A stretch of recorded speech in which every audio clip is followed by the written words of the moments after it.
This is Oilersnation Radio, your one-stop shop for everything Oilers. 1 hour of straight hockey talk with Bagged Milk, Tyler, Liam, Rick, and Dan starts now. Welcome in to an all-new edition of Oilers Nation Radio, but it is not Dan, Rick, Tyler, Liam, and Bagged Milk. It's Dan, Tyler, Liam, and Zach Lang. Hey. Hey, Zach. Welcome back to the show. Always appreciate you popping in. My pleasure. Bagged Milk is in Toronto. Rick is at a golf tournament today, so they're both just having a ton of fun. But we're going to talk some NHL rumors and more on today's edition of the podcast. The final Tuesday edition of the show. Tuesday, Friday, and then we are back to just Fridays going forward. But anyways, we are now firmly into off-season mode as we are 6 full days removed from the Edmonton Oilers Stanley Cup run coming to an end. I said this today on ONE with Louis DeBrusque, but it feels like it took 6 days. It happened maybe slowly, but people have calmed down a little bit. There's a little bit less like trade everybody. This team's not close. It's like, all right, let's see what the offseason holds, but like this is a good team. Well, I think that everybody's social media has cooled down a little bit too. I think that I was guilty of getting fired up on a few days when we were getting inundated. We were recording on Friday and getting inundated with the, the fuck McDavid and the Pink Pony Club chants and all those kinds of things. And then they had the parade this weekend, which got me a little bit angsty. And then, now I think I agree. It's kind of just, it's the off season now. I don't envy you two for having to talk about what the Oilers need to do for the last 6 days, but here we are again to talk about what the Oilers need to do. Especially when they're linked with basically nobody. Well, it's everyone's leaving, no one's coming. Yeah, hey? It kind of has gone so far. And really no goalie talk every single day, but we'll get through this. Maybe. If they ever get a goalie. I mean, Zach, you've been covering this team for a lot longer than they've been true Stanley Cup contenders. The short summers are way better than the long ones we had. Oh, undoubtedly. And this feels like a summer where we might actually get a little bit of summertime because we didn't get that last year, right? Because of everything that happened with the offer sheets in August. So I know for myself, it's like this last 5 or 6 days have kind of been like, oh, I can breathe a little bit. And then it's like, oh yeah, shit, we've got the draft. Not that there's a whole lot on the go for the Oilers, but free agency. And yeah, it's my favorite time of year. I love writing about this kind of stuff. Yeah. So I love it. I like the speculation and the mock trades and all of that kind of stuff. It's a lot of fun. We're going to get into a little bit of that. We'll do a rumor report in a little bit, but let's kick things off as we always do with the delicious debate that is brought to you by Odd Company Brewing and the Nation Beer Everyday Lager. You can find it in a liquor store near you by going to liquorconnect.com, typing in Odd Company Nation Beer, and a little map will pop up that tells you which liquor stores have it in stock. You can also go direct to the source, Odd Company Brewing, downtown, or the Ritchie location. Our friend Bagged Milk, who is not here today, writing an article over at Oilersnation.com today. The headline was, what is a successful offseason for the Oilers? So that is where we're starting with today's show. Zach, you're our guest, so I'll go to you first. What is a successful offseason for Stan Bowman and the Oilers? Give me like a 3-thing checklist is maybe a good way to start. Okay, I think addressing the goaltending situation is going to be number one, and it's arguably the toughest thing that they have to figure out this year. Mm-hmm. Are they comfortable running it back with Skinner and Pickard? I don't think that's going to be the case. There's so much talk going on about, who the Oilers could bring in here, and the more I think about it, the more I wonder if trying to find somebody like a Thatcher Demko who can come in and play, 50 games or so, and Skinner takes the other 32, and they kind of roll with a 1A, 1B situation. Clearing out cap space, I think, is going to be really important here for the team too. That's probably my second thing.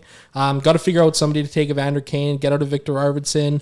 The more I think about it, the more I wonder if Adam Henrique's going to be an Oiler next year or not. The money is going to be really tight for them this year. And then the third thing, a new coaching staff beyond Chris Nobla. That's something that I'm really kind of waiting to hear more on, waiting for some news about. Jason Gregor had something, a couple of days ago that all of the Oilers' assistant coaches are on expiring contracts. So I'm curious to see, because it's kind of never really felt like a lot of the most recent coaches have brought in a lot of their own guys. Well, just to that, Knobloch has inherited, he was given coffee out of the gates. He inherited Stewart and Gulletson. Yeah. Absolutely, right? And Gulletson's been here for 4 different coaches now. Yeah. We saw the power play struggling in the playoffs a little bit. I think it's time for some new voices in that coaching staff. So I'm eager to see what they do there. Fix the goaltending, clear up cap space, figure out the coaching staff. Liam, what are your three? The goaltender is an interesting one. It's obviously in the list, but it's hard to say because there's not a lot they really need to do too much of. Honestly, I would say number one is locking in McDavid for whatever you get. I think that's number one on my list. Obviously, the most important player in the league, never mind the Oilers. Number two, I would say I think they need to find another top six forward that'll actually work. So you can't just go find like a Skinner or an Arvidsson again. You need something that's a bit like surefire thing. And then number three, I would say, is the goaltending. I think all three of those are like pretty high priority. I'd put them all in like 10 out of 10 priority, to be honest. Like maybe the goaltending is more of a 9. I know that's probably not what people want to hear, but I also just struggle to see what the market actually is for a goalie out there. Like we talked about the free agency on the other show, and there's like 12 goalies that played in the NHL last year that would be available, and none of them are that good. So that would be my top three. For me, like I think it's just kind of boring to keep doing the same thing, and I agree with the two smarter people than I that went before me. I really just like I'm honing in on this forward group for both the clearing out cap space, but also I think that they just need to look at restructuring the build within the top 12 and the forward group therein, not having your skill guys like Arvidsson and Skinner making $3 million, $4 million and slotting into your third and fourth line as a way to kind of get them into the lineup. We need to go out and really make a statement with the talent that we're putting up in those top lines and stop, I think, hoping for something that I'm guilty of hoping for myself, which is just 4 lines of scoring. It's just not possible anymore. It's not going to be possible in a world where you have Connor McDavid and Leon Draisaitl making the proper amount of money. So start to figure that out. And I'm really, I do agree that goaltending needs to be addressed in some form or fashion, but really think that the forward group just needs some restructuring to bring the weight back to the front end of the lineup and maybe not have to worry so much about those bottom spots until it comes to trade deadline time. Yeah, and that's kind of almost what I was saying last week too, where like, did the Oilers lose because their fourth line wasn't as good as the Panthers? No, they lost because Florida had Marchand and Lundell on the third line, and then difference makers on the second line, and difference makers on the first line, and like legit play driving players on their top 3 forward lines. And Edmonton, while they had good depth, I would say they weren't like difference making depth pieces. So to your point, Zach, like, I mean, when you look at what Adam Henrique ultimately gave the Oilers over the last year and a half, if you can find someone to take his $3 million, and this is a name that's been brought up a little bit, and we brought it up on the live show today, are you better with Adam Henrique at $3 million or Cody Glass at $1.5 million? Yeah, I don't mind taking the shot on Cody Glass at all. I mean, I think he had, some decent games in New Jersey towards the end of the year there. Yeah. He was also banged up. He's banged up. He's a young guy, still can be somewhat cost controlled. I don't mind that option whatsoever. Like, I mean, I think, especially with all of the European signings that we've seen, like, I almost wonder too if they, they move out Henrique and they say, okay, we're going to give guys like David Tomasek, Josh Szymanski, Quinn Hudson, a 20-game run at the start of the season and just see what we got there. And then who knows, maybe they look to jump, a little earlier on the trades this year or something like that. Maybe they find a way to hold on to $2 or $3 million in cap space so they have a little bit of wiggle room if they want to try and jump the market this year. Because something that held them back last year too on the trades is like the unknown of Evander Kane. Yeah. They had to accrue so much money the whole time because they didn't know if he was coming back, and it's just not something they're going to put themselves in. Like, I know Ekholm and Hyman might miss the start of the season, but they'll be back. You don't have to worry about that. So, yeah, maybe jump in the market early is something they will do. Well, and to talk about the logjam up front, like, they have 4... Jeff Skinner, I think we can probably all agree, is as good as gone. He wasn't a fit with Knobloch. He's not going to get back here. But they have Perry, Brown, Kapanen, and Frederick. Frederick is coming back whenever that deal gets officially announced. So, like, out of Brown, Kapanen, and Perry, let's say 2 of those guys end up coming back, which, I mean, maybe it ultimately ends up being 1. I don't think it's all 3. But if you were to bring back 2 of those guys, your forward group, just to give you the sheer numbers, and let's say both Kane and Arvidsson are traded too. Draisaitl, McDavid, Hyman. You got Nuge, Henrique, Janmark, Tomasek, Vasily Podkolzin. You bring back 2 of Perry, Brown, or Kapanen. That's 10. Frederick is 11. You talk about a Savoy. You talk about a Philp. You talked about Josh Szymanski, Quinn Hudson, Max Jones is in the mix. Maybe those guys are guys that start lower down. But like even with just Tomasek, you're already sitting there at like 13, 14 forwards. Like the idea of moving out even more money and then seeing what you can do closer to the deadline, I don't think is the worst idea ever. Well, and two of those names you mentioned, I think you mentioned Puck Golden as well, were things that shook loose from other teams that you could not have foreseen until they were available to them. And I think that where Rick would be screaming right now to give Bowman his praise is that he does make in-season adjustments well with his team, and he does find those opportunities. So give him the opportunity to do that. Well, and like, again, Liam, you kind of said you need to find top six forwards that actually work. Like if I were to rattle off to you the top wingers on Frank's board, I think we could all agree that, Marner, Marchand, Besser, and Ehlers are out of the Oilers' price range. So then when you get into the guys who are projected to be, call it under $5 million a year, Pat Kane, Drouin is projected above that a little bit, but would probably come in less. So Kane, Drouin, Jamie Benn, Donato signed. So then you go Roslovic, Kuzmenko, Perry, Frederick, Riley Smith, Brandon Tanev. Like exciting group. Well, like, I don't think we'll see the Oilers spend on a big free agent, like on a free agent this year. I think they'll sign Frederick and take care of the Browns and Perrys. But if you're sitting here hoping they're going to sign Nick Ehlers, like, I think you're out to lunch a little bit. I think they'll maybe take a swing at one of those guys if they can get rid of Kane and Arvidsson. But like, that's also an if. Like, they got a bit of an uphill battle, but I think you're right. Like, they're going to take swings lower down the line that cost them nothing, or just make a trade. Like free agency, I think you're right, will be pretty quiet for them. And even on the trade front, like when you look, this in the 2025 draft, which goes on Thursday or on Friday, they have one pick in the first 5 rounds. In 2026, they have their second, they have their third rounder, they have their fifth rounder. In the next year, 2027, they have their first, second, third, and a fifth rounder. So once you get to, like, if you were to keep all these picks and not make a trade, like to your point, Zach, $2 million to start the year turns into closer to a $6 million cap hit by the trade deadline. And you have, at that point, your 2026 and 2027 picks. 2027, you have a first rounder. If you wanted to do something crazy at next year's deadline, you could see how guys perform, see how the injury bug hits you, and reevaluate there. Like, I don't know, maybe you can go into it with moving out the money you need to move out and just keep this glut of forwards and give some young guys actual opportunities. Give Matt Savoy 30 games to actually play, and don't just go sign Jack Roslovic, who's going to have to play above him in the lineup, and he doesn't present that much more upside, right? Yeah, that's been the Oilers' problem for a bit. That's what they did last year. Yeah. They just log jammed their forward group right off the hop. I think too, like when you look through those Chicago teams, like Bowman's teams always did give the younger guys an opportunity to go and make a name for themselves on the fourth line. Like guys like Marcus Kruger and Shaw, right? Like and Sod, I guess, in a way too. Like none of those guys were first round picks, if I recall, and they were just given a chance to go and play on the fourth line and establish themselves as like a low cost guy. And then when it comes to the playoffs, like we saw it with Florida, like you don't need the fourth line to go out there and score goals. You just need a fourth line that can go out there and actually play reliable minutes and do a job.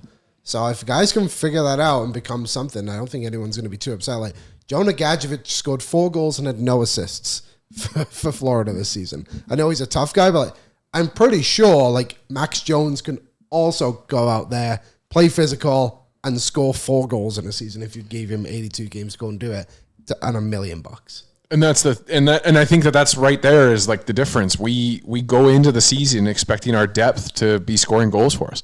We want that. We need that, 10 goals out of our fourth line kind of mentality. And that's just not the case. And it doesn't need to be the case when you have the stars that you do at the top.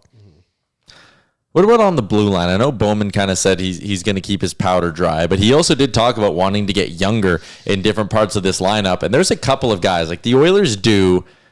I don't think a Darnell Nurse trade is happening. If Matthias Ekholm comes back and is healthy at some point next year, you're looking at a left side that has Nurse, Ekholm, and Wallman on it. Again, Wallman can flip-flop. I understand that. You also have Brett Kulak over there. Your right side has Bouchard, Troy Stetcher, and Ty Emberson. He's a fan favorite, and it pains me to bring this up because he's also only 31 years old. But what about the idea of trading a guy like Brett Kulak, recouping a pick, and signing like a Henry Yokoharu or a Nick Perbix and trying to get younger there. Like, I know Bowman said he didn't want to tinker with the blue line, but is that upsetting a good thing too much to look at trading a guy like Kulak? I think Kulak was having a pretty good playoffs until Ekholm came back. So I don't think he'd be the guy I would move. I just think, like, at the end of this season, you have so many contracts coming off the box on the blue line. Like, maybe that's when you're like, hey, we don't need to bring back Ekholm or Kulak or whoever it may be. And that's what I would try and do. And then at the deadline is when I would be like, okay, let's just go and find our next Jake Wallman or someone along those lines. And that's where you make your upgrade, because you do have the youth in a way in Ty Emberson, and like give him the chance again to see what he can become. And like, I think the blue line's in a good spot. And like, you have a full season of Wallman. Like, how old is Darnell Nurse? Darnell Nurse is 30. Yeah, like 30. I think the blue line, I don't see him touching it. I really don't. Zach, would you tinker with the blue line, or do you like the group of 7 that they kind of have? I like the group. I think they could do better. I was pretty disappointed in Kulak, especially as the playoffs got longer. Yeah. He really struggled on his offside. And that's something that's a little bit concerning for me. He is starting to get up there in that 30-plus range. The drop-off is going to happen at some point. Again, we talk about needing to clear out cap space. Like, you know, Henrique at $3 million, you know, Kulak's only $250,000 cheaper, right? If they can find a true right shot guy to play on that right side, I think that might be the way to go. And I think we kind of saw that, like even with a guy like Wallman, you know, he was okay on his right side, but he wasn't great. Matthias Ekholm should never see the right side of a hockey rink ever again in his life. So I think that's a little bit concerning for me. I mean, I know you got Stetcher there, and I don't hate the idea of just, you know, plugging him in on the right side there. But he's probably your 7, though, because you're going to run into injuries, and like you need a good 7. He's a great 7. Yeah. As far as 7s go, probably one of the best in the league. I do think that they could upgrade on Kulak. I think one thing to consider, though, is Ekholm not starting the season. That's where my fear is. Kulak goes into your top 4, wherever it is on the left side, and you have Stetcher, and then, hey, give Bo Akey the first however long to be in the group and just be like, hey, show us what you can be. I don't think he would be on the playoff roster, but we talk about giving Savoy a runway. It's like, he hasn't even played in the American League yet, I just though. mean like until Ekholm gets back, like do what they did with Bouchard in a way of like, you're just around the team, and then you go finish the year in OKC, geez Louise, Bakersfield, and then establish yourself from there. But I think that experience can be very valuable for the team with the opportunity to do it. It's better than having Josh Brown around. You could pick up a few things from that NBA championship team.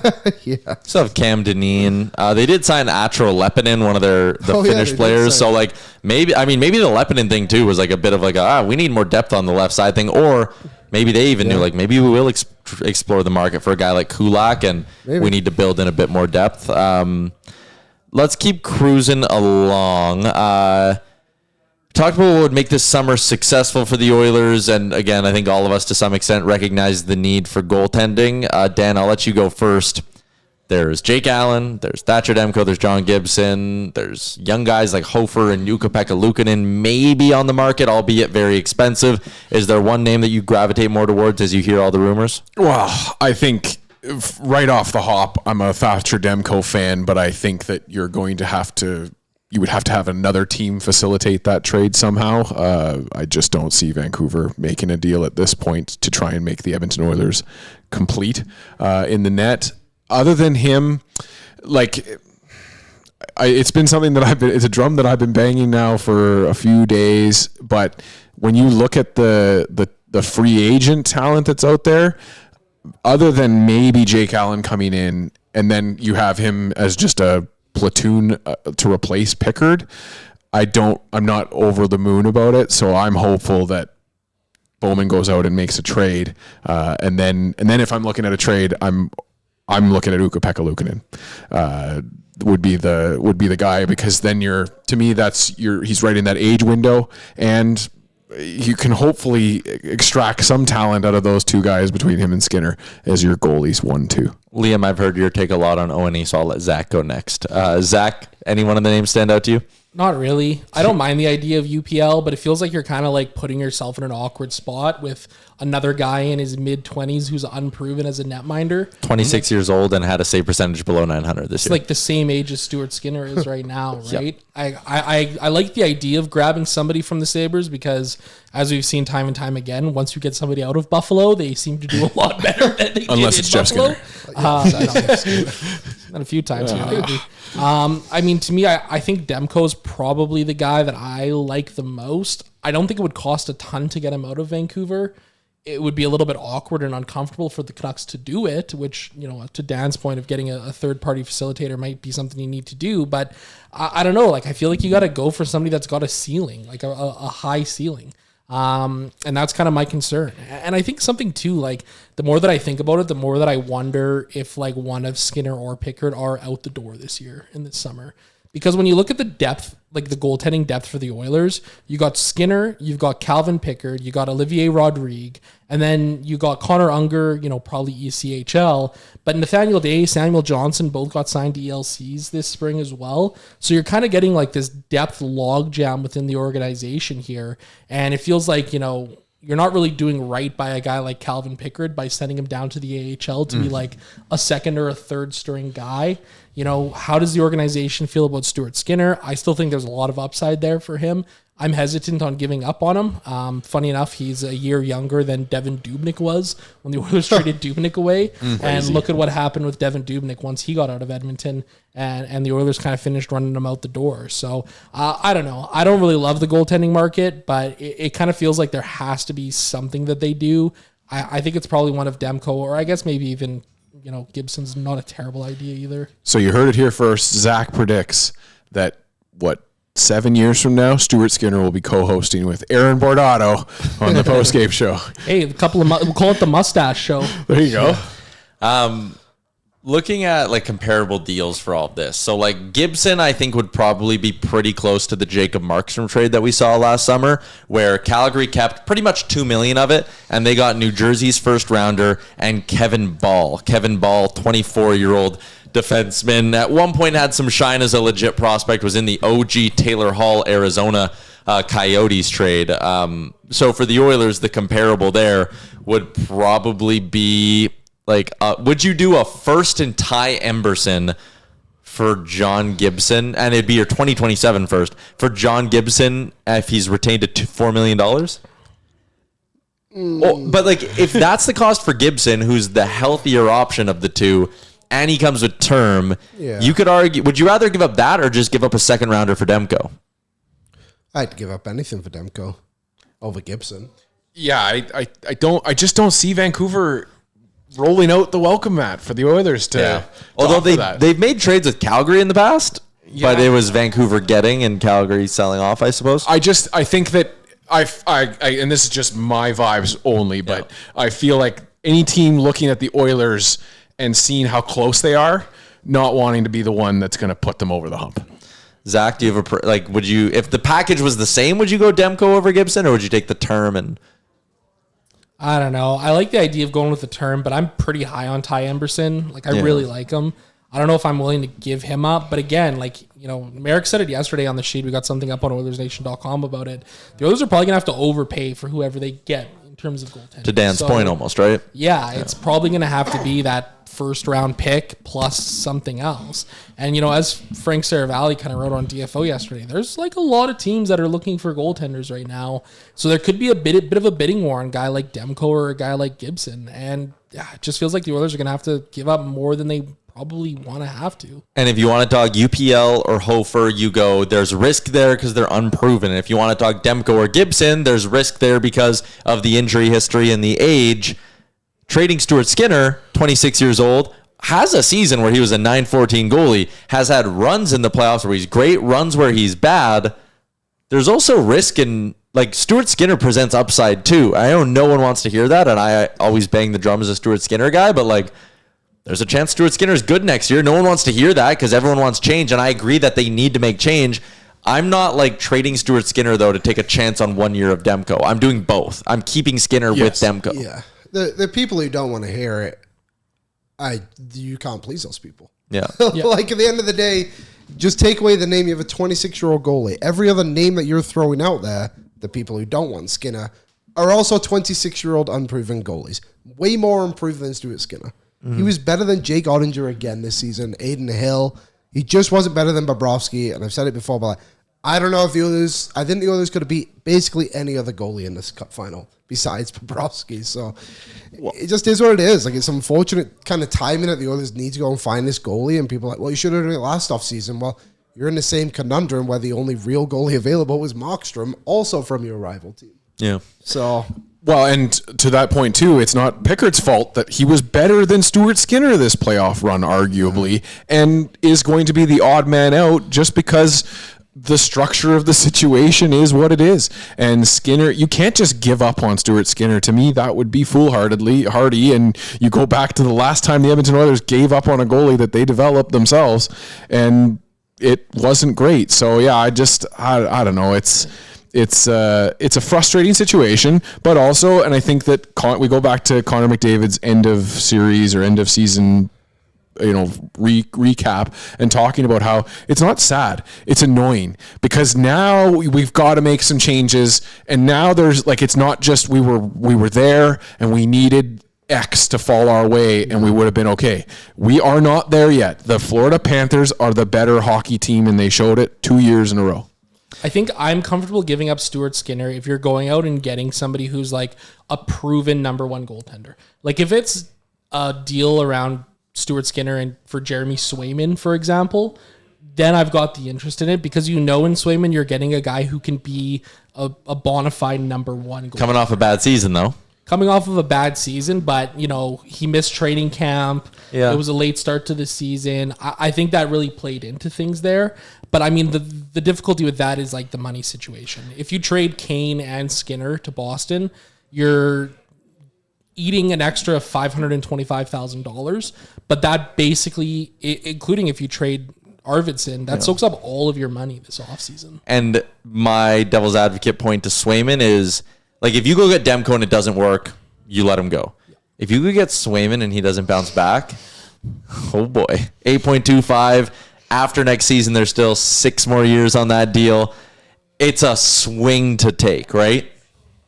Well, and the other thing, too, and it has to be present in this Oilers organization's mind, is that you are still trying to show Connor McDavid that you are willing to make the changes to push this team forward. As much as I don't believe the Toronto narrative that he's going to Toronto or anything like that, you still, as an organization, have to show that you're willing to make some kind of an attempt to shake this thing up and change what you've had not work out for you for 2 years in a row. All right, let's keep moving along here. Let's get to a rumor report. It's brought to you by the Sheet Draft Special. It's going live on the Daily Faceoff YouTube channel this Friday, June 27th at 7 p.m. Eastern, hosted by Jeff Merrick. He's going to have a ton of special guests, including Pierre Maguire. It's an in-depth look at the future of hockey, real-time draft coverage for the 2025 draft, something we've never really done here at Daily Faceoff in the Nation Network. Don't miss the Sheet Draft Special live this Friday, 7 p.m. Eastern, 5 o'clock Mountain on the Daily Faceoff YouTube, brought to you by the Nation Network. Just to tie the two segments together, Frank today on DFO Live told me he thinks Jake Allen could get $5 million on the open market. Good for him. That would be good for him and his family, yes. Yeah, that would be great for him. Not so great for the team that takes that gamble, I guess. Jake Allen, now 34, had a 908 last season in 31 games. So you would be hoping he's Cam Talbot, where he finds a second wind to be a legit starter. Hell of a risk to take if you're giving him 2-3 years at $5 million a year. Yeah, that's like that makes him a non-starter for the Oilers conversation because he can't come. You can't replace Pickard at that number. I think I agree with that. Yeah, like if you got rid of Kane and Arvidsson, you're up to 20 million cap space. Bush takes 10. Frederick takes, we'll just call it 4 for the simplicity of the math. At that point, you have $6 million left. If Jake Allen was like 1 year, $4 million, 1 year, $4.5 million, I'd be like, okay, I do that. I still probably have room for like a Perry Brown combo. Okay, maybe I'll do it. Anything with term and a 5 is lunacy to me for Jake Allen. No way. That's way too much, especially when you look at having to move out of Vander Kane's 5.125 salary right now. Like putting all of that into Jake Allen at 34, who 30 games in the regular season he's playing these days. I just don't think that's the move at all. Turning 35 this summer, by the way. Oh boy. He didn't just turn 34. We are getting ready for silly season, boys. So the only other thing would be, can you dig around on the ripple effects of some other teams who are making moves? Like Detroit has Mrazek and Talbot under contract. Let's say Detroit goes and gets Demko. Is there a world where if they trade up for Demko, Talbot's available? Do you have interest in 37-year-old Cam Talbot, though? But again, that's 1 year. He's $2.5 million. He'd probably be pretty cheap. Are him and Skinner a duo you would be willing to look at? I mean, Utah is apparently shopping for a goalie to play with Vemelka. That means Connor Ingram could be available. I don't know if he's exactly the most reliable name in all of this. If Pittsburgh retained half of Jari, I don't think you touch it. Because, again, if it doesn't work out, you're sitting there stuck with 2 more years of them. What's half? 2.65. Terrible. But if it doesn't work out, you're looking at him and Campbell on your books. Philly needs a goalie. They have Sam. Philly's looking for a goalie to play with Sam Urson. They have the Russian Ivan Fedotov. But again, we're just sitting here spewing out unproven names. At that point, if you're talking about a Talbot, just keep Pickard. And we haven't even mentioned Olivier Rodrigue. Yeah. In all of this, he's still has to be in your plans or your considerations. He's your starting AHL goaltender right now. And he had a good year in the American League. I think to Dan's point earlier about signaling to McDavid that you're serious about this, I think you have to get a difference maker in the crease. Yeah. I don't think... you can't just screw around with... Yeah, I don't think any of these last couple of names that you've thrown out there fit the bill of signaling to McDavid. Yeah, but Jake Allen's going to make $5 million, Zach. Come on. That's a $5 million goal. You can't the pass best that goalie up. on the market. It was unfortunately just Jake Allen. Oh, Nikolai Habibulin all over again. No, it's like the year they got Lucic. It's we got the top guy. It's it was Milan Lucic. No, the Habibulin was pretty bad. That was we went out and we were like, look at us. We got the Stanley Cup winning goaltender, Nikolai Habibulin, on his rehab stint. Yeah. Unreal. All right, no more goalie talk. Let's get to some other stuff. Elliot Friedman says the Oilers and Arvidsson will work together on a trade. He says there's not really any ill will, but the two sides both recognize they want to go in a different direction. I look at the fact that New Jersey got a 4th-round pick for Eric Holla. Edmonton should get a 4th-round pick for Victor Arvidsson. You should get something that you can add into the cupboard, and I would say if you're the Oilers, probably get it for the 2026 draft so you can use it at the deadline. But getting a 4th for Arvidsson, and then, Evander Kane is on everybody's trade board. He has a 16-team no-trade list, so it should be easier to make a trade for Kane work than Arvidsson, although Kane comes with some baggage. But, Zach, do you think the Oilers, again, you follow, obviously, the whole league close, do you think they could get something for these two guys, or is it just pure cap dumps? I like the Mason Marchment deal, like a 3rd and a 4th, a couple of mid-round picks, years, whatever is interchangeable. That to me is kind of what you're looking to get out of both of these guys.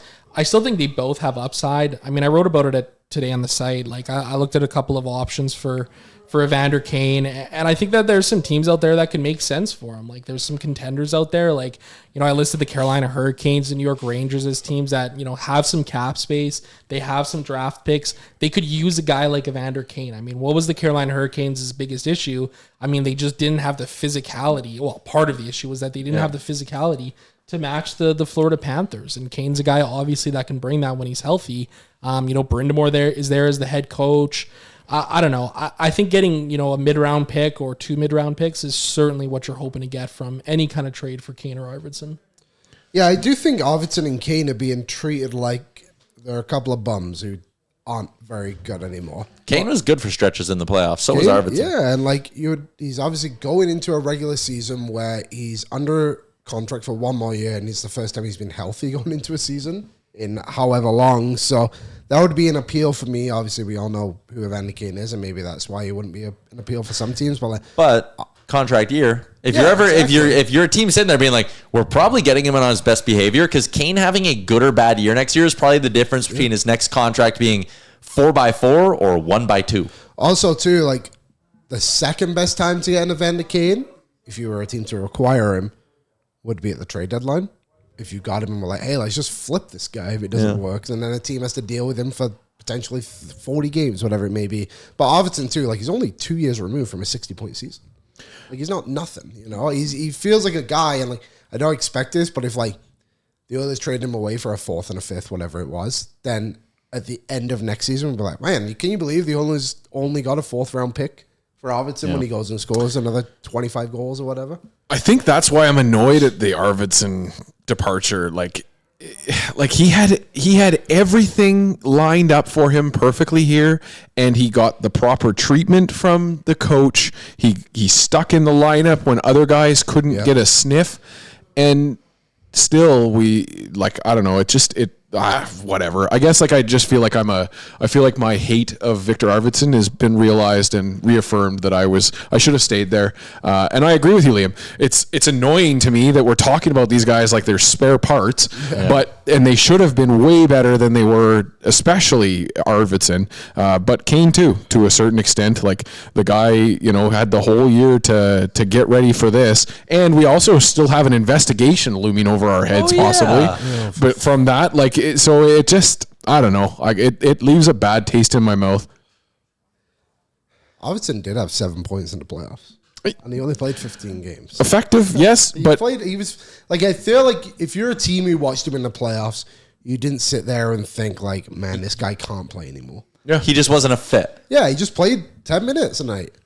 Yeah. All right, some other rumors outside of Edmonton. The Leafs reportedly have interest in both Brad Marchand and Aaron Ekblad. Biz put out the whole 4-year, $9 million deal for Marchand. Ekblad, I think the projection is somewhere in the $7 million range on a long-term deal. The Leafs going from taking the money they saved from not having Marner and Tavares and just spending it on 36-year-old Brad Marchand and Aaron Ekblad would be a very hilarious outcome. Well, it's to me, it's like the Oilers offseason last year, where you're just like, oh, you're going to just go out and grab all the shiny toys and fill the cupboards as much as we can, and then they're going to have no wiggle room in the in-season, and something's not going to work out for them. It may not even be Marchand or Ekblad, but some piece of their team that they'll need to make a big move with, they won't be able to because they've locked themselves in this offseason. They should just re-sign Tavares. They probably should. He's better than both those. But aren't they like, isn't the rumor or the story there that they're not even remotely close or negotiating? I saw something, they offered him like less than $5 million. Yeah. It's a guy who had 38 goals last season. And was your captain. I think they're hoping for a hometown discount. That is too big of a discount. Yes. So Brad Marchand in back-to-back seasons, these are his last 3 years. 67 points, 67 points, 51 points. I think the team that commits $8 to $9 million to that guy is going to regret it. I think the team that commits to Aaron Ekblad is going to regret it. Zach, this feels like guys who just have the Stanley Cup shine on them right now, and some teams convincing themselves like they can do it for us too. But like, I don't know. Both those guys were good for Florida, but Trent Frederick had more 5-on-5 points per hour this year than Brad Marchand did. Oh yeah, in the regular season.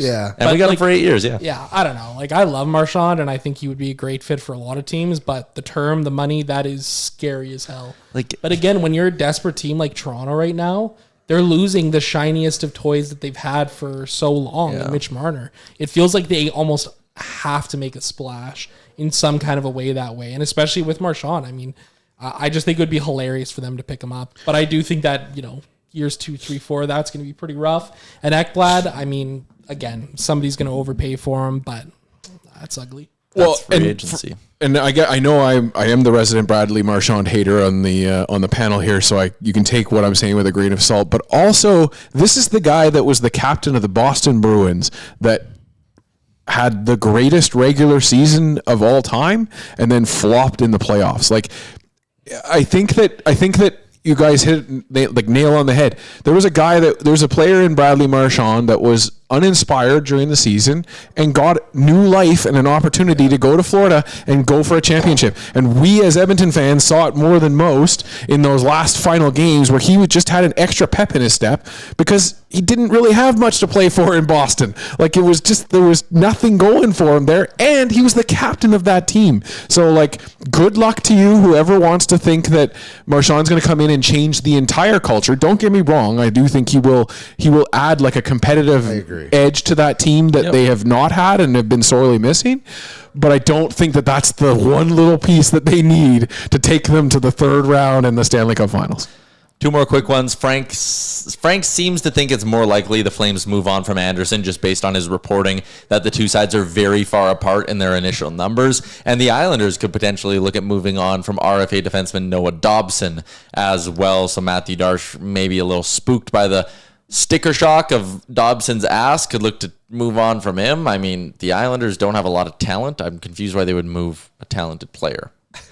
The Dobson thing makes no sense to me. He's 25. Like, let's not act like there's elite right shot offensive defensemen just growing on trees these days. Yeah. And I mean, I don't know. It seems like a really weird one to me. That seems like a guy that you build around, especially for an Islanders team that has struggled to score for so many years. Forever.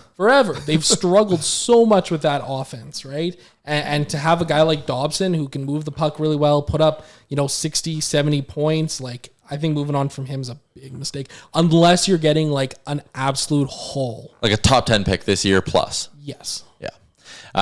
It's so funny because like the idea of like, oh, they'll trade him. They could get like the 8th overall pick in the draft from Boston. And it's like, yeah, and who could you draft with that? Noah Dobson? Like, you're just chasing your tail as an organization. Okay. Let's get to the news. It's brought to you by Oodle Noodle. The Hope in Every Box campaign donates 10% of all sales from a feature dish each quarter to help Sports Central refurbish and redistribute gently used sports equipment. They raised almost $4,000 in quarter one, and this quarter the feature dish is the Kung Pao. Check it out at one of their locations in Edmonton or online at oodlenoodle.ca. Gentlemen, a former Oiler is going to the Hall of Fame. It just happens to be Duncan Keith, still a former Oiler. Legend. It'll say Oiler on his plaque somewhere. True. Once an Oiler, always an Oiler. Yep. And it also say how we acquired him, I hope. I hope that Oiler fans can be reminded of that. Full cap. Ken Holland, what did you think I was going to get him for free? Yes, Ken. Everyone absolutely thought that was happening. But the full Hall of Fame class announced today. Joe Thornton gets in. Zdeno Chara gets in. Duncan Keith, Jen Botterill, but the big one that caught everyone's attention was Alexander McGillney finally gets in. He was a little bit obviously before my time, but the numbers, all of that, he's been kind of across the board been viewed as the biggest Hall of Fame snub the last number of years. Well, also being a former Toronto Maple Leaf will help buoy your case there. But yeah, I would agree that McGillney has been missed for a few years. He was an exciting player in both Toronto and New Jersey, correct? And Buffalo. He had 127 points one season. Also, nothing is like a sign or nothing makes me feel older than like, oh yeah, Zdeno Chara, Joe Thornton, I remember basically like close to their whole careers. Like Carey Price is the big snub this year, and it's like, I'm getting up there in hockey fan ages. Welcome to the old guys club, Ty. Yeah. It's tough to watch your heroes retire. There was another Oiler up for it, right? But just didn't get in. Was it Mike Smith? I think this might have been his first eligible year, for Mike Smith. Yeah. Speaking of which, let me throw a question your guys' way. How many future Hall of Famers are currently on the Oilers? Two for sure. Perry. 3. Okay, 3. Perry, I think gets Perry, it. yeah. He's a lock. He is probably a lock, but I know there's a lot of conversation like, does he deserve to go? Is he just like longevity? It's like, well, he has an MVP. Scoring title. He's a triple gold winner. Has a handful of Olympic medals. I would think he's a lock to get in. Maybe not first ballot. Like Carey Price wasn't first ballot. Depends on the class. Yeah, but that too. I would say that Corey Perry's had a better career than Carey Price had. I would agree. Longevity, but Pete Carey Price also won a Hart. I guess they both won a Hart, but like Carey Price doing it as a goalie is maybe a little different. And Perry has no Vezinas.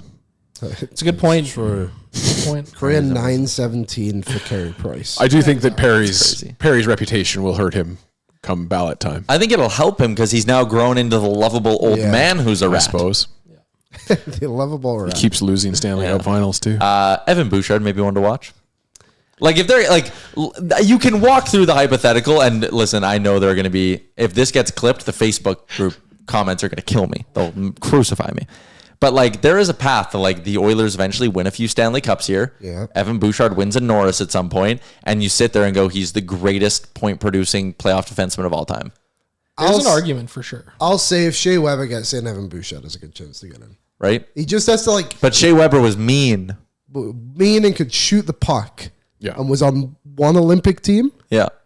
Evan Bouchard needs to find his way onto the Olympic team. I think that's a good step. And probably have a good Olympics, yeah. Yeah, and then you don't even need to win a Norris. Just get some votes. Win the hardest shooter competition at the All-Star game. Never won it. Shea Weber didn't? Every year, Char would win. Well, there you go. Weber Bouchard was just needs to do that, and he can take it from him. All right. One more piece of news, actually. Trevor Zegras traded from the Anaheim Ducks to the Philadelphia Flyers. Ryan Poehling, the 45th pick in the upcoming draft, and a 4th rounder goes back the other way to Anaheim. Ducks clearing space. I bet you they're itching to do an Ehlers, Marner, or some big crazy like Jason Robertson trade. But seeing someone like Trevor Zegras, whose name carries so much weight, get traded for a 3rd liner and a 2nd round pick. Yeah. Yeah. The value of players is not as high as some people think it is sometimes. Like, I think if you would have pulled the average hockey fan being like, what does Trevor Zegras go for? It's like, oh, 1st round pick for sure. He didn't go for a 1st round pick. Well, yeah, I feel like he's the most current or most recent victim of the vibes train, where he was gifted or anointed as a super skilled player, but the reality is that hockey doesn't allow for skill and individuality to really shine through. Mm-hmm. So therefore he kind of got muddied in Anaheim. Yeah. So like, it feels like to me the reverse, a little bit of a reverse of the Flyers sending everybody to LA back in the day. Where it's like that crew of people. Now you got Drysdale and Zegras back united in Philadelphia, and meanwhile Anaheim is just left. Like, what have they done in the last 20 years as an organization since they won the Cup? They've just been floundering. Yeah, they won a couple playoff rounds, obviously, in 2017, but outside of that... back to a final. No. I think they've only been to 2 Western Conference finals. It's just been, like, that franchise has just been spinning its tires. They are a weird one, because it always seems like they're about to take the step, and then this next season they regress. So they had a great season under Dallas Eakins, and then became the worst team in the division. Yep. I was surprised to see the move. Were you guys not shocked? I wasn't totally stunned. I was surprised Philly got in on it, though. Like, him and Tocchet, I don't know if they feel like a great vibe. That's a good point. Yeah, that one's a little awkward. Like, I didn't think Philly was going to be in the mix there. I mean, talk about just selling low on a player. I mean, I think that's what they're absolutely doing here, right? I kind of threw the idea around in my head about, like, what getting Zegras would look like. I kind of thought about it too. You know, young guy, mid-20s, high skill, can put up points. We've seen that in his career. 2 60-point seasons underneath his belt. Comes to an Edmonton Oilers team that's got a bunch of vets, a lot of guys who have been there that can help guide him along. You know, what would have been a Vander Kane and a draft pick for him? Or something of the ilk. Like, that could have been a really interesting one. And then for Anaheim's sake too, like, they could have went and flipped, you know, a Vander Kane at the deadline and gotten a little bit more assets back, a 2nd, 3rd, something like that too. Yeah. All right, let's wrap up the show with some betting talk for our friends at Bet365. Download the app today and use the code NATION. Whatever your bet, it's never ordinary at Bet365. Download the app and get in on the game. Must be 19 or older. They have odds up for every major award for next season. So get your thinking caps on, boys. I'm going to read the odds, and then what you guys are going to do is rank them in order, because obviously Leon Draisaitl won the Rocket Richard this year. We'll see if Edmonton can win another major award next year. I want you guys to rank them in their order of likelihood. So I'll read out the odds first. Leon Draisaitl opens as the favorite to win the Rocket Richard. Connor McDavid is at plus 1,600. He is 5th on the board. For the Calder Trophy, you do have Matt Savoy making an appearance on the board. He is all the way down at 50-1. So he is about roughly 35th on the board. For the Hart Memorial Trophy MVP, Connor McDavid comes in at 1st at plus 200. Leon Draisaitl is 5th on the board, tied for 4th actually at plus 1,000. For the Jack Adams, you have Chris Knobloch, who comes in tied for 2nd last in the whole thing. Only Spencer Carberry, the reigning champ, has worse odds than Chris Knobloch, but it's interesting to see the coaches Knobloch is tied with: Brindamore, Maurice, Berube, and Cassidy. Good teams with established coaches, I guess, just aren't getting also a most improved award. Yeah. Evan Bouchard is 7th on the Norris board at plus 3,300. And the scoring race isn't on there, but we'll include it. So you guys got Hart, Rocket, scoring title, Norris, Vezina, Calder. 6 awards. Rank them. Most likely to least likely that an Oiler wins them next season. Well, most likely is always going to be the Hart. Okay. Rocket would probably be 2nd. Yeah, I think so too. I would say scoring title second. McDavid winning the scoring title versus Dry winning the. And then I would have Rocket then. Then Rocket 3. Skinner Vezina or Demko Vezina. No. Bush Norris or Savoy Calder. Which one goes next? I think Savoy Calder. Yeah. I think Bouchard is too much of a stigma on him, as much as we all know he can play defense. But I could see the narrative being he takes a step forward next year and is like a 95 point. And I know I'm the guy who said he could score 30 goals last year and he obviously didn't do that. But like if he erases the mistakes, couldn't there be like a narrative swing for him? I think there really could be, especially from the playoffs this year, because his defensive game really improved in the postseason. Like he was really solid defensively in the playoffs for the Oilers, and I think there was people out there that were kind of taking notice of that. So I could see that. If we all agree that the top 3 in some order is Hart scoring title, Rocket, or Rocket scoring title, what's your 4? I think I'm saying Calder just because I see a path where maybe Hyman isn't back to start the season. Savoy slides up into his spot and just doesn't let go. I mean, we could even see just Savoy in the top 6 in general next year, playing with Draisaitl. Like, he could very easily go put up 50 points. Liam, what are you saying for your 4? I'll say Calder too. Are you going Calder? Although I think all of these are just so unlikely. I agree with that. I would go Calder. No, you know what? I think I'll go Norris. I would go Norris 4. I would go Calder 5. Logan Thompson went to a new team and almost won the Vezina. I could maybe see a world where the Oilers luck into a Vezina goalie. Yeah, more than sure. like think about like what's crazier, Savoy beating out like Demidov and shit, or like the Oilers get their version of Logan Thompson somewhere and he has a 925. Yeah, Vezina, it's not out of the question. I think I might have Calder last. I might have Knobloch winning the Jack Adams ahead of it. Sure. That one is kind of surprising to me. That is weird, although he is.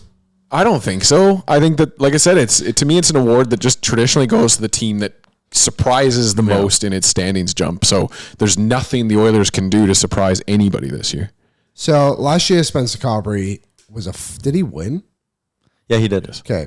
So Washington had the biggest increase in points, which was Washington had 2 years ago, they had 91 points.